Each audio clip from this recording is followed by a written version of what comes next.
Hello दोस्तों।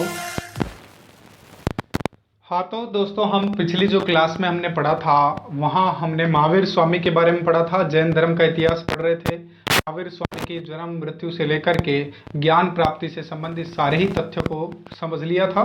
अब उसके आगे की क्लास में हम जो समझने जा रहे हैं वो है जैन धर्म से संबंधित सभाएं क्या क्या थी, जैन धर्म का विभाजन कैसे हुआ, चंद्रगुप्त के टाइम के काल में जैन धर्म का इतिहास किस तरह से रहा, जैन धर्म का विस्तार और उसका विकास से संबंधित जो तथ्य हैं, प्रावधान हैं, उन्हें देखेंगे। इसके अलावा जो एग्जाम में प्रतीक चिन्ह पूछे जाते हैं तो उन्हें भी हम समझने का प्रयास करेंगे। ठीक है दोस्तों, तो चलते हैं हमारी जो क्लास है उसकी तरफ। और आज की इस क्लास में जो हम पढ़ने जा रहे हैं वो भी इम्पोर्टेंट है पॉइंट ऑफ व्यू आपके एग्जाम्स के अकॉर्डिंग। ठीक है दोस्तों, तो आपको थोड़ा सा क्या है, फोकस करना है, इन चीज़ों को बोर्ड पर ध्यान देना है। जैसे आज की क्लास में मैंने क्या इन चीज़ों को यहाँ शामिल कर दिया है, लिख दिया है, ताकि आपको ज़्यादा टाइम नहीं लगे वीडियो में और कम टाइम लगे। क्योंकि जैन धर्म की अगर हम दो वीडियो बनाने लगेंगे तो बहुत छोटी सिलेबस, बहुत छोटे टॉपिक्स हैं इसके, लेकिन फिर भी हमने 2 वीडियो इस वजह से बनाई ताकि आपको आसानी से समझ में आए। हमने कल पढ़ा था, लास्ट में पढ़ा था कि मुक्ति के लिए जैन धर्म में त्रिरत्न की व्यवस्था की गई है: सम्यक दर्शन, सम्यक ज्ञान, सम्यक आचरण। उसी प्रकार जैन धर्म में जैसे इसके विकास के लिए महावीर स्वामी जी ने कई सारे प्रयास किए, वो अलग अलग क्षेत्रों में लंबी लंबी दूरियों तक घूमते फिरते रहे जैन धर्म के प्रचार प्रसार को लेकर। उन्होंने अलग अलग राजाओं के काल में भी जैन धर्म का प्रचार प्रसार किया, बहुत अच्छा विस्तार किया। इसी वजह से महावीर स्वामी के बारे में हम विस्तृत अध्ययन करते हैं जब भी जैन धर्म का इतिहास पढ़ते हैं। एकमात्र ऐसे तीर्थकर थे जिन्होंने उस ऊंचाई तक पहुंचा दिया इस धर्म को जिस ऊंचाई तक पहुंचने का लक्ष्य लिया गया था ऋषभदेव जी के द्वारा। ठीक है दोस्तों, तो कहीं ना कहीं महावीर स्वामी जी का जो योगदान है उसे भूले भुलाया नहीं जा सकता, बहुत ज़्यादा योगदान रहा है। इस वजह से उनके बारे में हम पढ़ते हैं। वो हमने पिछली जो क्लास थी उसमें पढ़ा था। अब आज की क्लास में हम देखेंगे कि जब महावीर स्वामी जी की मृत्यु हो गई तो उसके बाद में जैन धर्म का क्या हुआ। तो ठीक है, उस चीज़ को देखेंगे। तो जैसे ही जैन धर्म में महावीर स्वामी जी थे, तो महावीर स्वामी जी ने क्या है कि जैन संघ की स्थापना की थी। इस जैन धर्म के लिए एक संघ बनाया था और उस संघ में उन्होंने, महावीर स्वामी जी ने 11 अनुयायियों को निर्धारित किया था, पर्टिकुलर एक पोस्ट के ऊपर, यानी अलग अलग पोस्टों के ऊपर उनको निर्धारित किया। 11 अनुयायियों को उन्होंने उस संघ के प्रमुखों के तौर पर बनाया। ठीक है दोस्तों, इसके अलावा उन 11 अनुयायियों को क्या कहा जाता था ये भी एक बार पूछ लिया जाता है। तो जैन धर्म में जैन संघ के जो 11 अनुयायी थे उन्हें गणधर कहा जाता था। उन्हें क्या कहा जाता था? गणधर कहा जाता था। फिर महावीर स्वामी की जब 72 साल की उम्र में, 72 ईयर्स में, महावीर स्वामी जी की 468 बीसी में जब उनकी डेथ हो गई पावापुरी में, तो डेथ होने के उपरांत उसके बाद में सुधर्मन नाम का एक व्यक्ति था जिसे संघ प्रमुख बनाया गया। और उसके बाद में जब जैन सभाएं आयोजित हुई तो जैन सभाओं के बारे में हम देखते हैं, जैन सभाएं किस तरह से आयोजित की गई। तो प्रथम जो जैन सभा है वो भैया 4th BC में आयोजित की गई थी। टाइम पीरियड है, पाटलिपुत्र नामक स्थान पर आयोजित की गई है और स्थूलभद्र उस टाइम पर इसके अध्यक्ष रहे थे। और जैन साहित्यों का संकलन किया गया था कि जो जैन साहित्य के संकलन से तात्पर्य है भगवती सूत्र और कल्प सूत्र को इसी टाइम पीरियड में रखा गया था, लिखा गया था 4th BC के टाइम पीरियड पर स्थूलभद्र और भद्रबाहु के द्वारा। ठीक है, अब द्वितीय जो जैन संगीति हुई या जैन सभा हुई उस टाइम पर इसका स्थान कहाँ था? तो इसका स्थान भैया वल्लभी में था। इसकी राजधानी यूं कहें तो इसका वल्लभी क्षेत्र में जैन सभा, जो दूसरी जैन सभा हुई वो कहाँ हुई? वल्लभी में हुई। 512 ईस्वी में हुई, जो कि 6th BC या 512 BC पूछ लिया जाता है, आप लिख सकते हैं। देवांदिगण श्रवण इस टाइम पर क्या थे? इसके अध्यक्ष रहे थे। ठीक है, ये भी क्वेश्चन आपको बनता है। इसके अलावा मैं जब कहानी पूरा वर्णन करूंगा ना तो आपको जैन जो सभाएं हुई हैं सभाएं भी उसमें आएंगी, क्योंकि हम एक एज ए फिल्म के तौर पर एक हिस्ट्री पढ़ेंगे, इतिहास पढ़ेंगे, जो कि ये सिर्फ डाटा वाला हिस्ट्री है। जो हिस्ट्री होगा रियली हिस्ट्री, जो जिसको हम बोलते हैं कि रोमांटिक हिस्ट्री होने वाली है, तो वो रोमांटिक हिस्ट्री तभी समझ में आएगी जब आप इसे कहानी रूप में देखेंगे। जहाँ जहाँ सभा हुई है वहाँ से संबंधित इम्पोर्टेंट और इंटरेस्टिंग जो फैक्ट हैं उन्हें हम शामिल करेंगे उस कहानी में, और काफ़ी मज़ा आएगा। उस कहानी के वो तथ्य ऐसे रहेंगे, काफ़ी मजाकिया, काफ़ी इंटरेस्टिंग। तो वो क्या है कि कहीं ना कहीं वो फैक्ट अपने दिमाग में बैठ जाएंगे और एग्जाम में हमारी हेल्प करेंगे, उसी तरीके से हम उन्हें पढ़ेंगे। तो ये जो जैन संगीतियाँ हैं, जैन सभाएं हैं जो इस टाइम पीरियड में हुई हैं। फिर उसके बाद में क्या है, महावीर स्वामी जी की डेथ हो गई, सुधर्मन इनके प्रमुख बने, तो उसके बाद में जैन धर्म का विभाजन हुआ। क्या हुआ? जैन धर्म का विभाजन हुआ। अब जैन धर्म का विभाजन भैया दो ग्रुप्स में हुआ है, दो समुदायों में जैन धर्म बट गया। पहला था श्वेतांबर और फिर दिगंबर। ठीक है, ये बटने का भी एक कारण हुआ करता था कि उस टाइम मगध में जब एक आंधी तूफान जैसी भयंकर प्रलय स्टार्ट हुई, तो स्थूलभद्र थे जो अपने अनुयायियों के साथ में वो दूसरे क्षेत्र में चले गए। ठीक है ना, तो इसके पीछे भी एक कहानी है, वो कहानी में ही हम शामिल करेंगे। इस वजह से हम यहाँ पर डाटास को देख लेते हैं। विभाजन की बात करें तो ये कब हुआ था? चंद्रगुप्त के टाइम पर विभाजन हुआ था। ठीक है, जब मौर्य शासन चल रहा था तो उस टाइम पर क्या हुआ था, श्वेतांबर और दिगंबर दो गुटों में जैन धर्म का विभाजन हुआ। श्वेत अंबर यानी जो श्वेत वस्त्र को धारण करते थे उन्हें श्वेतांबर, और दिगंबर, दिग का मतलब नग्न होता है, यानी जो किसी भी प्रकार के वस्त्र का धारण नहीं करते थे उन्हें दिगंबर कहा जाता है। तो ये भी आपको याद रखना है। श्वेतांबर विचारधारा से या इस समुदाय की विचारधारा से जुड़े हुए जो थे स्थूलभद्र थे, और यहाँ पर हैं भद्रभाव, ये भी आपको याद रखना है। दिगंबर विचारधारा या समुदाय के जो अध्यक्ष हैं या जो बंटवारा करने पर जो इन्होंने अपनी अपनी कैटेगरी का डिवाइडेशन किया, श्वेतांबर कौन थे? श्वेतांबर भद्रभाव को किसने, भद्रभाव के रूप में किसने विभाजन किया? इस विचारधारा को किसने माना? दिगंबरम ने। ठीक है, भद्रभाव ने माना। ठीक है, इसने दिगंबर में इसका विभाजन किया और इसने श्वेतांबर में। यहाँ पर दो गुटों में जैन धर्म बट गया। श्वेतांबर मतलब श्वेत कपड़े पहनकर श्वेत वस्त्र धारण करने वाले व्यक्ति। ठीक है, स्त्री के लिए मोक्ष की व्यवस्था थी श्वेतांबर समुदाय में, जैन धर्म के अंदर। और यहाँ पर श्वेतांबर में लोगों ने जो श्वेत कपड़े पहनते हैं ना जैनी, तो उन जैनियों ने श्वेत कपड़े पहनने वाले जैनी थे जो भगवान महावीर को क्या मानते हैं? भगवान मानते हैं। इसी वजह से वो नाम के आगे भगवान भी लगाते हैं, भगवान महावीर कहते हैं। और इन्होंने मूर्ति पूजा को भी स्थान दिया था। ठीक है, आर्य सभ्यता के कुछ अंश भी इसके अंदर देखने को मिलते हैं, तो सिमिलरिटी रखते हैं। बात करें हम दिगंबर की, तो भद्रभाव द्वारा इस गुट का निर्माण किया गया था, भद्रभाव द्वारा।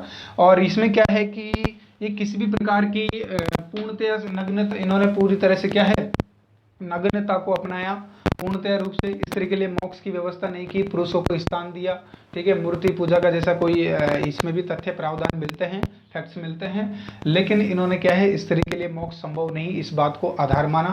ठीक है दोस्तों, पूर्णतः नग्नता माना। क्यों? इस विचारधारा को मानने का भी एक कारण था। एक टाइम पीरियड हुआ करता था जब महावीर स्वामी जी अपने टाइम पीरियड में क्या किया करते थे, कपड़े पहना करते थे, लेकिन एक लॉन्ग टाइम के बाद में जब उनको ज्ञान प्राप्ति हुई तो उन्होंने क्या अपने वस्त्रों का धारण कर दिया था। पूर्ण रूप से मोह माया जो भी था या अपने जो भी आसपास की चीजें हैं उन सभी चीजों को उन्होंने त्याग दिया था, पूर्णतः रूप से वो नग्न हो गए थे। तो उस विचारधारा को इन लोगों ने अपनाया और इस विचारधारा को इन लोगों ने अपनाया। तो ये भी आपको याद रखना है। प्रतीक चिन्ह से संबंधित भी क्वेश्चन पूछे जाते हैं कि कौन से व्यक्ति से संबंधित, कौन से तीर्थंकर से संबंधित कौन सा प्रतीक चिन्ह है, ये भी देखने को मिलता है।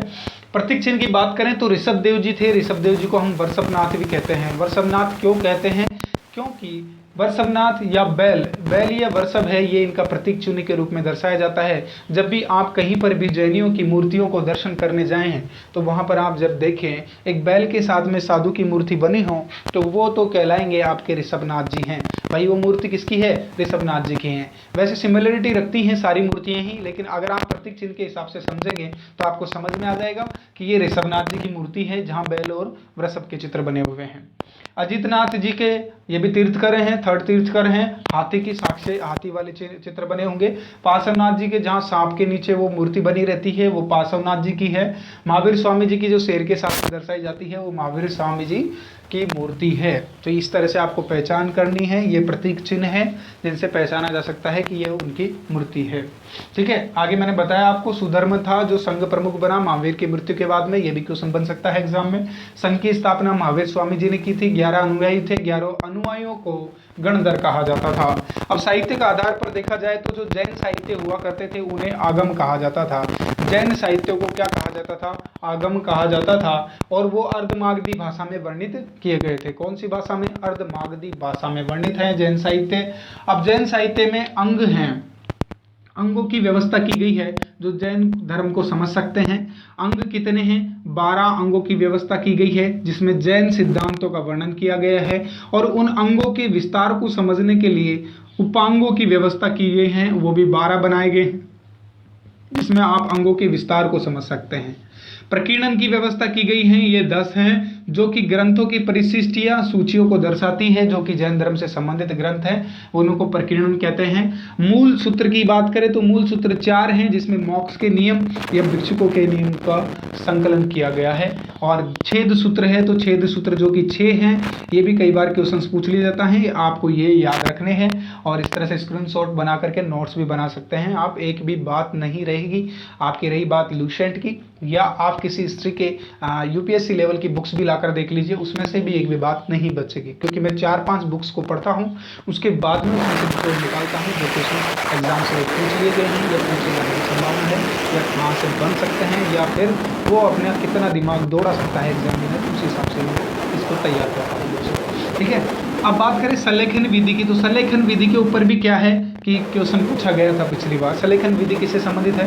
तो संलेखन विधि है कि जब तक आपको मोक्ष नहीं मिल जाए तब तक आपको तपस्या में लीन रहना है। उसी विधि को क्या बोलते हैं? संलेखन विधि, यानी प्राण त्यागने तक आपको तपस्या करनी है। कुछ जैन धर्म से संबंधित मंदिर भी हैं। खजुराहो का जैन मंदिर आपने सुना होगा, जो कि जैन मंदिर और हिंदू संस्कृति दोनों का एक संगम मिलता है, उसके अंदर एमपी के अंदर है। खजुराहो का मंदिर कहाँ है? एमपी में। स्टैटिक जीके के अंदर भी ये पूछ लिया जाता है। देलवाड़ा के जैन मंदिर माउंट आबू सिरोही में है, जैन मंदिरों से जैन धर्म से संबंधित है। बाहुबली की विशाल मूर्ति भी है जो श्रवणबेलगोला कर्नाटक में एक क्षेत्र पड़ता है, एक जिला पड़ता है श्रवणबेलगोला, उसके अंदर एक बाहुबली की विशाल मूर्ति बनी हुई है। वो भी पार्श्वनाथ जी की और महावीर स्वामी जी की इनकी मूर्ति है, सॉरी पार्श्वनाथ जी की मूर्ति है, इस बाहुबली के नाम से भी जाना जाता है, तो उनकी मूर्ति है, उसे भी कहाँ है? वो श्रवणबेलगोला कर्नाटक में स्थित है। ठीक, हर 12 साल में जैन धर्म के अंदर जैन धर्म के अनुयायियों के बीच में जैन संस्कृति में एक त्योहार मनाया जाता है, एक उत्सव मनाया जाता है, 12 साल के बाद में मनाया जाता है। उसका नाम है महामालकाभिषेक। महामालकाभिषेक उस उत्सव का नाम है, ये आपको याद रखना है। कौन सा उत्सव? महामालकाभिषेक। तो ये उत्सव है जो 12 वर्ष के उपरांत मनाया जाता है, जो कि जैन धर्म से संबंधित है। ठीक है दोस्तों, ये मोटी नॉलेज और जो इंटरनल नॉलेज है वो पूरी है, जो भी है ये यहीं से क्वेश्चन बन के आएगा अगर जैन धर्म से कोई क्वेश्चन पूछा जाता है आपके एग्जाम में। तो आपको पूरा फोकस करना है दोस्तों क्लास के ऊपर। इसके अलावा आपको नोट्स भी साथ के साथ बनाने हैं, क्योंकि ये भी एक बार जरूरी है। अगर आप हिस्ट्री को पढ़ना चाहते हैं तो एक बार तो आपको नोट्स बनाने चाहिए, ताकि उसको आपको थीम समझना आएगी कि जो पर्टिकुलरली इसकी जो इंटरनल थीम है वो क्या कहना चाह रही है हिस्ट्री हमसे, वो भी तो कुछ कहना चाहती है, तो उसे भी समझने के लिए आपको पर्सनली एक बार नोट्स बनाने पड़ेंगे, जो कि आपकी भावनात्मक और भावनात्मक रुचि को एक साथ में मिश्रित होगी, सॉरी मिश्रण बनेगा उनका दोनों का। तो मिश्रण बनेगा तो चीज़ें ज़्यादा समझ में आएंगी, और उसके बाद में आपको एक हिस्ट्री को स्टोरी से रिलेट करके पढ़ना चाहिए। एक ही बार में पूरी हिस्ट्री याद हो जाएगी, ये दावा है अगर आप इस तरह से पढ़ते हैं। अपने कल्पनात्मक दिमाग को और पूरी रुचि के साथ में करके पढ़ते हैं तो ज़्यादा समझ में आएगी और आपके एग्जाम में आपको कंफ्यूज भी नहीं करेंगे। तो मिलते हैं दोस्तों नेक्स्ट वीडियो में। आगे हम पढ़ेंगे मगध महाजनपद का उत्कर्ष हुआ हर्यक वंश से, ठीक है। फिर उसके बाद में मौर्य साम्राज्य, गुप्त साम्राज्य, ये सब चीज़ें पढ़ेंगे। साउथ इंडिया का भी इतिहास देखेंगे, ये सारी क्लासेज चलेगी पुराना इतिहास। ठीक है दोस्तों, मिलते हैं नेक्स्ट वीडियो में। जब तक के लिए नमस्कार। मैं लेखराज जारवाला आपको एक हिदायत देना चाहता हूँ इस बात के लिए कि आप लोग घर पर रहें, बाहर नहीं निकलें, क्योंकि वायरस कहीं ना कहीं आप ये मानते होंगे कि भाई अब लॉकडाउन खुल गया है या लॉकडाउन खुलने की तरफ है तो चलो ठीक है ढील दे दी जाए, तो आपको ढील नहीं देनी है दोस्तों। आपको फिर भी अपनी सेफ्टी खुद ही रखनी है ठीक है, क्योंकि अगर एक बार आप बीमार पड़ गए, आपके वायरस के चपेट में आ गए ना, तो फिर आपकी हालत थोड़ी बुरी हो जाएगी, आपकी तैयारी में आपको रुकावट आ सकती है। और कई सारी चीज़ें हैं जो आप देख रहे हैं आपके माहौल में, बहुत सारे एग्जाम्पल्स आपको देखने को मिल रहे हैं। इसलिए फोकस करें तो ज़्यादातर अंदर रहने पर फोकस करें, घर में ही रहें। आवश्यक काम पड़े तो ही बाहर जाएँ, ज़्यादा डोल फ्री नहीं करें और अपनी पढ़ाई पर फोकस करें। ठीक है दोस्तों, मिलते हैं, जब तक के लिए goodbye, see you and meet tomorrow. Hello दोस्तों, अगर आप कम समय में अपनी तैयारी को नई पहचान देना चाहते हैं और गुणवत्ता से समझौता नहीं करते हैं, तो पहचान एकेडमी में आपका हार्दिक स्वागत है। आप हमें फॉलो कर सकते हैं यूट्यूब पर, फेसबुक पर और इंस्टाग्राम पर। इस तरह की सभी वीडियोस अवेलेबल रहेंगी आपको यूट्यूब पर। आप हमारे चैनल को सब्सक्राइब करें, लाइक करें एंड शेयर करें और अपनी तैयारी को एक नया अंजाम दें, ताकि कम समय में तैयारी करते हुए आप अपनी सफलता को अचीव कर सकें। हेलो दोस्तों।